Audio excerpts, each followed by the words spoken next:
So I've just gotten back from seeing Marvel's Thor Love and Thunder, the newest movie from Taika Waititi, starring obviously Chris Hemsworth and Natalie Portman as Jane Foster and Thor. So for this video, this will be spoiler-free review. These are my quick thoughts on the movie.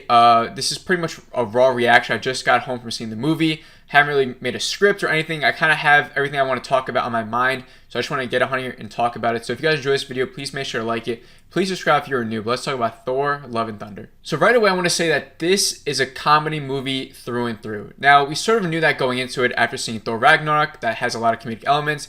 This is directed by Taika Waititi. Anyone who's familiar with his filmography, like Jojo Rabbit, Hunt for the Wilder People, he has a certain style. What We Do in the Shadows, very comedy-focused director, right? And for this movie, he just dials it up to 100. I'm sure you heard of that before if you sent other reviews, that this is like an indulgence of Taika Waititi, but it really is. It seems like every single scene, he's trying to get a laugh out of you. He's throwing jokes in everywhere, especially in the first half, to the point to where it's not annoying, at least not for me, but I'm sure a lot of people will feel that way, especially if you're not a fan of like the silliness that he sort of brings. Because there were plenty of times where I actually laughed out loud and I was having a good time with his jokes, and throughout the whole movie, I was laughing throughout at many times. That being said, there's a lot of jokes that I just felt like it was too silly. I was like, you don't need to say a joke here. Doesn't have to be a joke in every single scene. Let's just tell the story.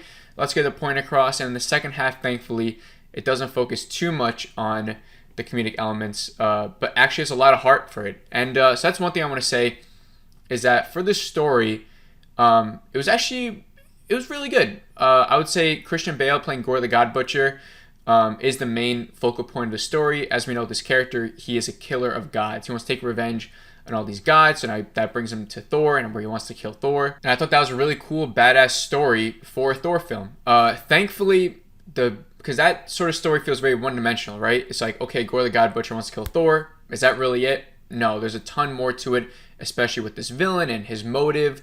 Then we have Jane Foster coming in here, who actually, I think I stepped away from the movie with her being my favorite character from this film.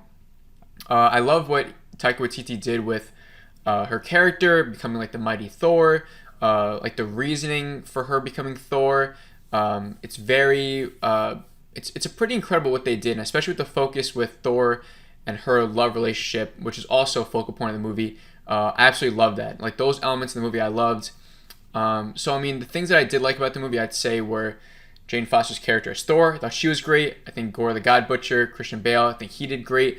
I liked how, like, great Thor was in this. Like, he actually felt very powerful, especially if we saw him in the last movies, Infinity War, where, you know, he was very fat and stuff like that. Yes, he does get redemption in that movie. But for here in this movie, they really shows, like, how powerful he is. You know, the fight scenes are pretty cool. It never really got me pumped. Like, I never had, like, that, like, oh, like, let's go feeling, like, where I feel like I should have. Like in Thor Ragnarok, when you hear the immigrant song, you know, and his eyes light up, and, you know, the music is perfect with the way he fights. Like, they have those type of scenes in this movie. I just don't think it worked as well as Ragnarok.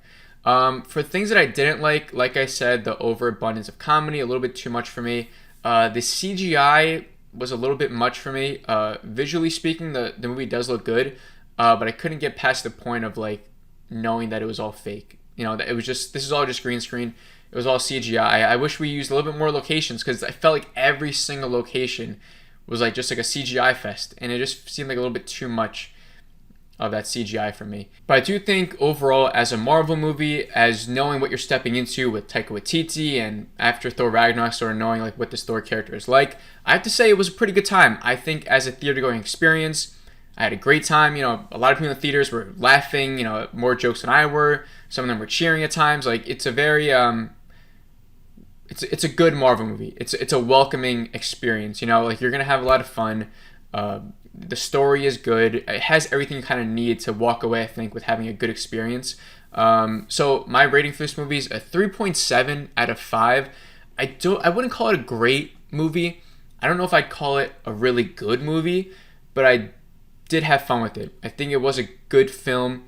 Like I said, like, the heart of the story, I think all that worked for me. The Jane Foster Thor relationship, you know, there's some good character development there for Thor as he's trying to work around how he feels about Jane after all this time. Gore the God Butcher also has a lot of heart to him. You know, he's this villain who's also corrupted by this sword, so he has a lot of feelings and he wants revenge. I would say everything with, like, the Zeus elements with Russell Crowe playing Zeus. That was also fun. Not my favorite part of the movie, but overall, it made for a very good Marvel experience. I'm excited for, I think tomorrow I'll make a video where I rank where Love and Thunder falls in terms of Marvel's Phase 4 so far, like where I think it ranks in terms of what we got from Phase 4, which is a lot. We've gotten so much in just a span of what, like a year and a half? Because it's probably like on the lower tier of like what we got from Phase 4 so far. 3.7 is a good rating, but I think it's